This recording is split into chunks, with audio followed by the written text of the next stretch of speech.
북한 문제와 한반도 외교안보 뉴스를 심층 분석하는 한반도 리뷰 시간입니다. 오늘은 이화여대 북한학과 박원곤 교수와 함께하겠습니다. 안녕하십니까? 네, 안녕하세요. 네. 자, 지난 3일 취임 30일 기자회견 때 이재명 정부의 대북 방향에 대해서 잠깐 언급이 있었습니다. 지금 불신이 너무 심해서 북한과의 관계 개선이 쉽지 않을 것 같다. 이런 발언도 있었는데 대북 방향에 대해서 좀 어떻게 들으셨나요? 이 대통령이 비교적 여러 가지 원칙을 얘기했다라고 생각을 하는데요. 네. 가장 강조한 것은 역시 대화와 소통이 중요하다. 그렇게 얘기하면서 전쟁 중에도 외교를 한다라고 얘기를 했었죠. 두 번째는 정치나 외교에서 감정을 배제하겠다. 저는 굉장히 중요하다라고 생각을 합니다. 예. 남북 간의 여러 가지 감정적인 문제도 분명히 있고 그래서 때로는 정책이 정말 냉철한 그런 전략적 판단 하에서 이루어지지 않은 경우가 많은데 그것을 다 배제하고 냉철한 판단을 하겠다. 표현은 이런 표현을 썼습니다. 이성적이고 합리적이고 논리적으로 접근한다. 이거 바른 방향이라고 생각하고요. 또 하나는 한미 공조위에 북한과의 관계 개선하겠다. 이건 지난 대선 기간에도 계속 얘기했고 수차례 얘기를 한 것인데 그래서 일종의 이제 김대중 전 대통령의 레거시라고 우리가 많이 부르죠. 그 당시에도 김대중 대통령이 항상 얘기를 할 때 굳건한 한미 동맹 위에서 남북 관계를 가져가겠다. 아마 그것을 그대로 받아들인다라고 얘기를 하고 있고요. 질문하신 서두르지 않겠다. 이제 그 부분은 하나씩 완화해 나가겠다라는 표현을 하고는 있습니다. 그렇지만 이 부분이 어느 수준에서 조절될지는 좀 앞으로 두고 봐야 된다라고 생각을 하고요. 특히 대북 확성기 얘기가 나오는데 네. 그것은 사실 북한이 가장 원하는 겁니다. 한국이 북한한테 갖고 있는 영향력 차원에서 가장 중요한 부분이니까 당연히 한국이 이것을 중단하니까 뭐 북한도 거기에 호응을 했다라고 볼 수 있는데 과연 나머지 다른 의제들이 우리가 그만큼 북한의 호응을 끌어낼 수 있는가에 대해서는 좀 쉽지 않아 보이고요. 마지막으로는 흡수 통일을 부정했죠. 뭐 이것도 중요하다고 생각합니다. 평화적 통일을 지향한다. 이것은 뭐 이전 정부, 역대 정부 한국에서 특히 미국 같은 경우에는 이제 흡수 통일을 부정한다라는 얘기를 계속 하고 있으니까 이런 몇 가지 원칙들이 확인됐다라고 생각합니다. 네, 크게 보면 한미 공조를 바탕으로 북한과 관계 개선을 해나갈 것이고 일단 대화와 협력, 협상을 하겠다. 뭐 이 정도로 요약을 해볼 수 있을 것 같은데 말씀하신 대로 북한에서 호응을 할 것인가 이 부분이 관건이잖아요. 어떻게 예상하세요? 그렇습니다. 쉬워 보이지는 않습니다. 왜냐하면 북한 체제가 이른바 유일 영도 체제, 수령이 모든 것을 결정하긴 하지만 그래도 그 안에서는 노선이라는 게 있거든요. 정책 방향이 있는 거죠. 예. 저는 북한이 한국과의 관계 뭐 이미 너무 잘 알려졌습니다만 적대적 두 국가론을 선포했고 그리고 더 이상은 한국과의 통일을 하지 않겠다라는 것을 아주 공개적으로 얘기한 상황인데 이것이 그 단순하게 최근의 상황에 급격하게 결정된 것이 아니라 물론 뭐 학계에서 여전히 논란이 있습니다만 저는 2019년 12월에 이미 7기 5차 전원회의에서 북한이 정면 돌파전이라는 것을 선언하거든요. 예. 그때부터 한국과 미국과의 대화를 중단한다라는 얘기를 했고 또 2019년 그 즈음에 그 대북 사업을 하고 있는 한국의 NGO 비정부 단체에 대해서 이제 들은 얘기들인데요. 김정은 위원장이 직접 이 남조선에게는 뭐 동전 한 입 받지 말아라, 완전히 관계를 단절해라라는 그런 직접 지시를 했다라고 판단이 되고, 그 현재 상태에서는 뭐 남북 관계 개선에 대한 의지는 전혀 안 보이고요. 그거보다는 통제된 분단 관리 하에서 자신들의 군사 주도권을 확보하겠다. 이제 그런 것이 확실하게 드러납니다. 예를 들어서 2024년 2월 8일 그들이 말하는 건군절에서 김정은의 직접 연설이 나오는데 거기에 대한민국의 영토를 점령 평정하는 것을 국가의 가장 중요한 목표다라는 이제 그런 표현도 나오고요. 그 후에 우리가 그간 벌써 뭐 1년 반 이상이 지났는데 봐온 걸 보면 예를 들어 작년 10월 같은 경우에는 그 동해선과 경의선을 완전히 단절해 버리지 않았습니까? 직접 그거 도로를 폭파하는 그런 장면을 보여줬고 가장 최근에 좀 우려되는 상황이 3월 7일에 그 북한에서 2명의 어부가 표류를 해서 한국으로 왔습니다. 예. 근데 자신들은 다시 북한으로 돌아가기를 원하거든요. 그래서 계속해서 우리 정부가 북한한테 여러 가지 방법으로 소통을 하려는데 북한이 묵묵부답. 그러니까 자국민들이 돌아가겠다라는 그거조차도 아무것도 하지 않고 있다라는 것이고요. 또 북한 내에서는 통일 지우기가 뭐 이미 여러 차례 계속해서 1년 반 이상 되고 있고 가장 핵심적이고 상징적인 게 북한 내에 조국 통일 3대 헌장 기념탑이라는 게 있습니다. 2001년 김정일 시기에 만들어진 북한의 굉장히 중요한 탑인데 그 탑을 없애버렸고 그 외에도 뭐 통일 관련된 건 다 지금 지우는 작업을 하고 있거든요. 그래서 제 판단에는 최소한 당분간은 예. 한국과는 어떤 의미 있는 그런 대화도 하지 않을 가능성이 높다. 근데 다만 이것이 계속될 것이냐. 이제 그 부분은 좀 다르다고 생각합니다. 앞으로 아마 내년쯤 되면은 뭐 미국 관계에 뭔가 트럼프 대통령과의 그런 관계도 있고 또 러우 전쟁이 종전이 되고 그리고 결정적으로 미국과 북한이 어떤 협의를 해서 합의가 도출된다면 그것을 이행하는 과정에서 그 이행의 상당 부분 결국 한국 우리가 해야 되거든요.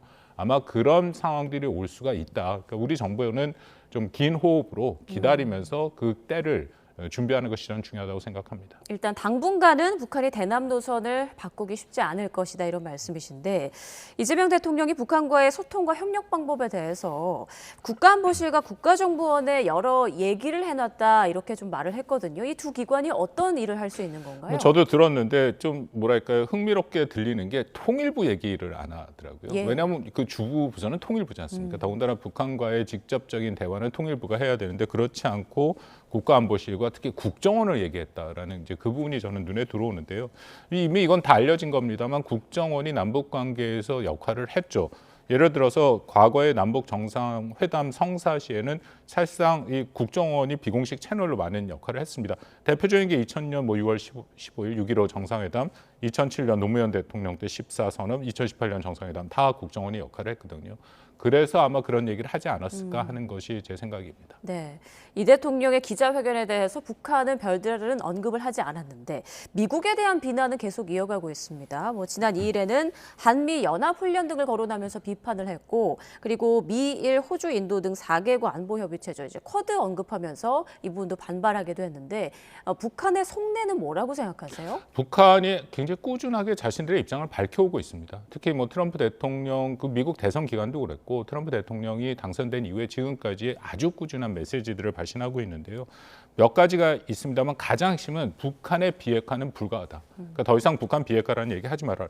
방금 말씀하신 그 뭐 조선 그게 북한 외무성 대변인 담화로 나온 얘기를 보면 북한의 핵 보유국 지위는 그 무엇으로도 변화시킬 수 없다. 굉장히 반복되는 얘기를 하고 있고요. 두 번째는 신냉전의 진영 구축을 얘기를 하고 있습니다. 일종의 한미일 대 북중러 구도를 얘기하고 있으면서 이것을 사실 미국을 비난하는 것으로 사용하고 있죠. 미국이 진영 대결을 부추기고 있다. 이제 그 의미는 저쪽에서 진영 대결을 부추기고 있기 때문에 이쪽에서도 진영을 만들어서 대응을 해야 된다. 이제 그런 얘기를 하고 있다 판단이 되고 세 번째는 미국의 대조선 북한이죠. 북한에 대한 적대시 정책을 철회해라. 저는 이것이 앞으로 있을 미국 간의 뭔가 대화의 최소 북한이 원하는 조건이다라고 생각이 되는데 뭐 적대시 정책의 리스트가 굉장히 깁니다만 최소 수준으로 한미가 하고 있는 연합훈련과 미국이 보내오는 전략자산 전개 중단을 요구할 가능성이 매우 크고요. 또 하나 여기서 마지막으로 읽히는 게 미국이 현재 강화하고 있는 북한에 대한 북한뿐만 아니라 핵에 대한 억제력의 일종의 북한의 두려움도 저는 읽힙니다. 그게 무슨 말씀이냐면 트럼프 행정부가 1기에 들을 뿐만 아니라 지금 2기에서도 핵무기 현대화 작업을 굉장히 하고 있거든요. 그리고 최근에 보셨겠습니다만 이란의 핵 시설을 직접 타격했고 또 말씀드린 한미 연합훈련도 강조하고 이거 제 얘기가 아니라 여기 외무성 대변인 담화에도 똑같은 얘기가 나옵니다. 예를 들어서 급진적인 핵무기 현대화 책동과 군사력의 불법 사용. 당연히 미국을 얘기하는 거거든요. 역설적으로 그런 모습들이 북한 핵에 대한 효용성을 낮추기 때문에 자신들 입장에서는 여기에 긴장감이 있다라고 볼 수 있는 거죠. 예. 그러니까 한 일종의 불안감도 깔려 있는 그런 말이다 이런 말씀해 주셨는데 최근 북한이 또 지난해부터 휴전선 일대에서 진행해온 그 방벽 설치 작업을 유엔군 사령부에 뒤늦게 이제 통보한 걸로 알려지지 않았습니까?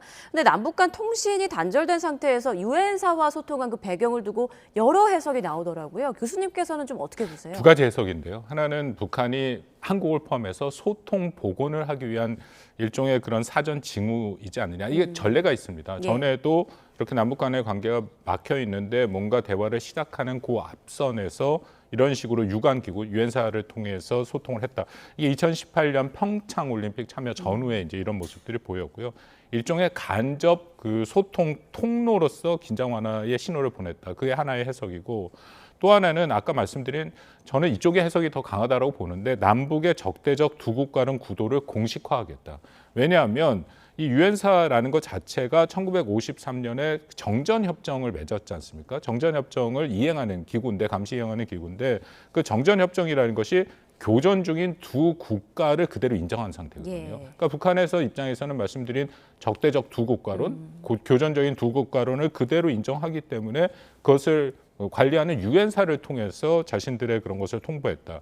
이것은 분단 관리나 민족 화해 측면보다는 그렇다면 군사적 적대 관계를 지속한다. 그렇게 해석할 여지가 현재로서는 좀 더 크다고 생각합니다. 그렇군요.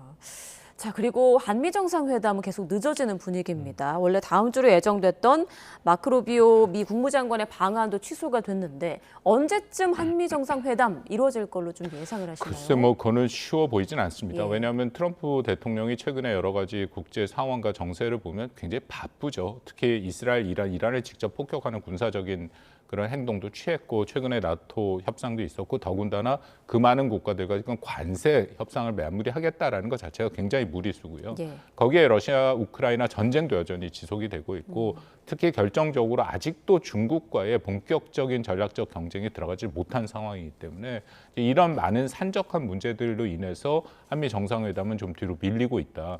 근데 물론 그렇다고 계속 밀릴 것 같지는 않고요. 아마 그쪽과 시간을 계속 조율을 하고 있다라고 판단은 됩니다. 이런 상황에서 이제 중국이 오는 9월 전승절에 이재명 대통령을 뭐 초청했다 이런 얘기가 들려왔어요. 방중 일정을 잡기도 좀 애매한 것 같은데 어떻게 해야 할까요? 중국이 한국한테 굉장히 어려운 예. 뭔가를 던졌다라고 저는 생각이 되는데요. 왜냐하면 이게 에이펙 정상회담 오기 직전에 바로 그 시진핑 주석이 올 것 같은데 먼저 이재명 대통령으로 중국으로 오라라는 것이고요. 아마도 많은 분들 기억하시겠지만 전승절에 2015년 당시에 한국의 박근혜 전 대통령이 갔었죠. 예. 그때 갔을 때 푸틴 당시 러시아 대통령과 있었고 그 서구나 미국 쪽에서는 아무도 오질 않았기 때문에 그 이후에 사실 한미 동맹에 대해서 굉장히 어려움이 있었습니다. 그러니까 이번에도 비슷한 상황이 연출될 가능성이 매우 높고 그렇다면은 과연 거기에 한국 대통령이 가는 것이 좋은지 안 좋은지는 지금은 조금 시간이 있으니까 주변국 예를 들어서 뭐 미국이 간다 아니면 뭐 서구의 중심 국가들이 간다면 우리도 같이 가서 그게 크게 문제는 없는데요. 특히 일본이 간다 뭐 그러면 괜찮은데 그렇지 않고 그냥 전통적인 중국의 국가들 중국의 그 친한 국가들 그 대부분 권위주의 국가 특히 러시아의 푸틴 대통령 그렇게 오는 자리에 한국 대통령이 쓰는 것이 전 세계에 비춰지는 특히 미국과 서구 국가들한테 비춰지는 그것이 어떻게 될 것인가 거기에 대해서는 저희가 심각한 좀 고민이 필요하다라고 생각합니다. 네. 자, 지금 관세 협상도 문제입니다. 오는 8일이 협상 마감 시한인데 뭐 트럼프 대통령이 오는 7일 12개 나라에 상호 관세율을 적시한 뭐 서한을 보낼 거다. 이런 소식도 전해졌습니다. 지금의 상황 그리고 앞으로의 전망 좀 짚어 주시죠. 뭐 조금 전에 보도에도 나왔습니다만 아마도 좀 기간이 다시 연장될 가능성도 있다라고 판단이 됩니다. 왜냐하면 이거 스캇 베센트 재무장관은 9월 달도 얘기를 했거든요. 그러니까 트럼프가 그간 보여준 게 관세를 굉장히 여러 번 연장을 했고 또 부과했다가 계속 바꾸고 있고 그런 상황이 계속 반복되는 것은 맞는데요. 근데 중요한 것은 분명하게 이 문제가 어떤 형식으로든지 해결이 돼야 되는 것이고 또 하나는 이것이 관세로 협상이 된다 하더라도 트럼프 행정부가 앞으로 이것을 또 다시 바꿀 수도 있다. 그러니까 전체적으로 트럼프 행정부가 현재 하고 있는 것은 경제와 안보의 두 가지 기존에 있었던 국제 체제를 바꾸겠다는 생각이 강하거든요. 특히 미국이 그간의 대규모 무역 흑자를 보고 있는 것은 이것은 한국을 비롯해서 이 동맹국 우호국이 뭐 미국을 착취하고 있다 이제 그런 인식을 갖고 있기 때문에 이게 말은 그렇지만 상호 관세가 아니라 일반 관세죠. 그러니까 그런 부분을 종합적으로 판단을 해야 되고 또 하나는 이게 안보 문제랑도 연계돼 있습니다. 이번 나토에서도 이제 그런 비슷한 문제를 보였고요. 특히 스페인 같은 경우에는 나토에서 트럼프 대통령이 5%로 GDP 대비 5%로 다 늘리는데 스페인이 거기에 동의하지 않았거든요. 예. 그랬더니 기자회견을 제가 다 봤습니다만 두 번 스페인 기자가 질문했더니 아주 굉장히 거칠게 스페인과의 관세 협상에서 나는 분명히 책임을 묻겠다라고 얘기를 했습니다. 물론 EU의 국가랑 전체하기 때문에 스페인만한테만 책임을 물을 수는 없지만 그만큼 어떻게 보면 경제와 안보를 연계하고 있다. 이제 이런 부분도 우리가 같이 고민이 필요하겠죠. 네. 이재명 대통령도 관세 협상이 매우 쉽지 않다는 건 이제 분명히 밝혔는데 한미 관계에 좀 어떤 영향을 미칠 거로 보세요? 말씀드린 것처럼 관세가 경제랑 같이 안보랑 같이 연계가 돼 있다. 그리고 지난 5월 말에 그 피터 헤그세스 미 국방장관이 샹그릴라 대화에서 아주 길게 얘기를 했는데요. 그 중에 하나가 아주 명백하게 이런 얘기를 했습니다. 안미 경중은 되지 않는다. 그러니까 안보는 미국, 경제는 중국. 그러니까 표현에 이런 표현을 썼습니다. 중국에 대한 경제적 의존은 그들의 악의적인 영향력을 심화시킬 뿐만 아니라 긴장이 고조될 때 미국의 방위 의사 결정 공간을 복잡하게 만든다. 명백하게 인도 태평양에 있는 미국의 동맹국한테 보내는 메시지거든요. 그렇다면 특히 북한 핵의 위험에 대해서 확장 억제라는 것을 통해서 미국에 의존하고 있는 한국 입장, 그런 상황에서 이 경제 문제와 안보 문제 두 개가 연계될 가능성이 크기 때문에 그 부분을 우리가 어떻게 잘 풀어나가야 되는지 그것이 관건이라고 생각합니다. 다음 주에 이제 새 정부 들어 처음으로 한미일 합참 의장 회의가 열리는데 이 자리에서 주한미군 문제와 또 국방비 증액 문제가 다뤄질 가능성은 어떻게 보십니까? 군사적인 측면의 얘기가 나오겠죠. 최근에 제이비어 브런슨 주한미군 사령관이 의미 있는 발언을 공개적으로 하고 있는데 무슨 얘기를 하고 있냐면 주한미군의 역할이 이전에는 당연히 북한 위협에 대한 단일 목적으로 있었지만 더 이상 그렇지 않다. 그러면서 다른 지역으로 이동할 수 있다. 북한을 격퇴하는 것에만 초점을 맞추지 않는다. 결국 중국 견제로 활용될 수 있다라는 거거든요. 그렇다면 땡케인 합참의장 입장에서는 인도태평양 지역에서 자신들이 그리고 있는 군사 전략 측면에서 한국에게 얘기할 가능성이 매우 높아진다. 예. 일본도 마찬가지고. 그러면은 거듭 말씀드리자면 이건 잘못하면 이 대만 해협 위기와 한반도 위기, 인태 지역의 모든 위기가 같이 하나의 연계돼서 움직일 가능성이 있고 미국은 이미 그 방향으로 가고 있다라는 것이고요. 그런 내용들이 보다 구체적으로 한국한테 전달될 가능성이 있다. 그렇다면 여기서 가장 핵심은 결국 한반도 방어의 주책임을 우리가 질 수밖에 없다라고 생각이 되고요. 그와 관련된 여러 가지 조치들에 대한 신속한 준비가 필요하다고 생각합니다. 네, 다음 주에 또 나오는 얘기들에 좀 집중해서 들어봐야 될 것 같습니다. 지금까지 이화여대 북한학과 박원근 교수와 함께 한반도 이슈 짚어봤습니다. 고맙습니다.